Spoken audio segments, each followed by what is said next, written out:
हाँ जी, अस्सलाम वालेकुम रहमतुल्लाहि व बरकातहू। की हाल है दोस्तों? ठीक ठाक हो, खैरियत है? उम्मीद होने सब खैर खैरियत नाल होने। तो सब तो पहले अज जुम्मा मुबारक, क्योंकि अज जुम्मा मुबारक का दिन है।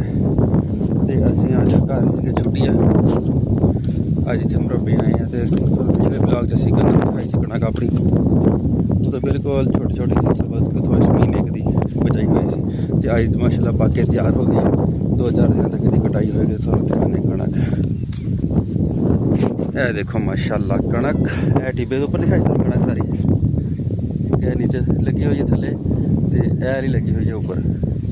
ए देखो ये सारी कणक माशाल्लाह पक के तैयार हो गई है।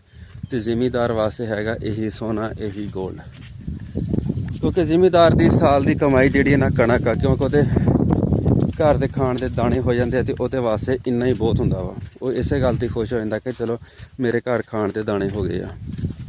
कि जिमीदार दाने ना बचन तो वह बेचारा रुल जाता, क्योंकि जिमीदारी होर तो कुछ नहीं बचता है, सिर्फ एंड ते आके है ना कणक बच जाती उन्होंने घर खाण जोगी। तो इन्ने च खुश हो जाता वा।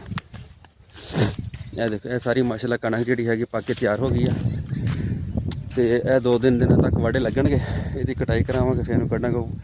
कटाई होंदी भी तुहानूं दिखावांगे, तो मशीन च कट्टदे भी चैक करावांगे। आ देख लो माशाल्लाह तो बिल्कुल हल्की हल्की कणक सी, सबज सी। तो हुण देखो माशाल्लाह पक के तैयार हो गई है।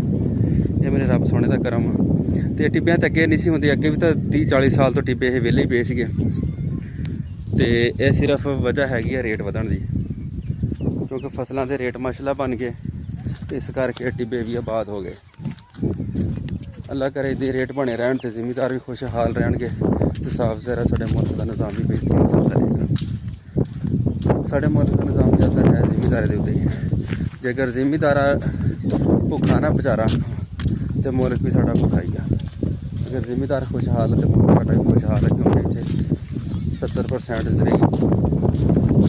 ज़राअत के सिर ते साडा मुल्क चल रहा है। तो अज मौसम भी ज़रा खराब है, सुबह हल्की हल्की बारिश हुई है, हुण भी तेज़ हवा चल रही है, शोर आ रहा होना हवा का। उम्मीद है मिलते हैं इंशाअल्लाह अगले ब्लॉग दे विच। बहुत शुक्रिया।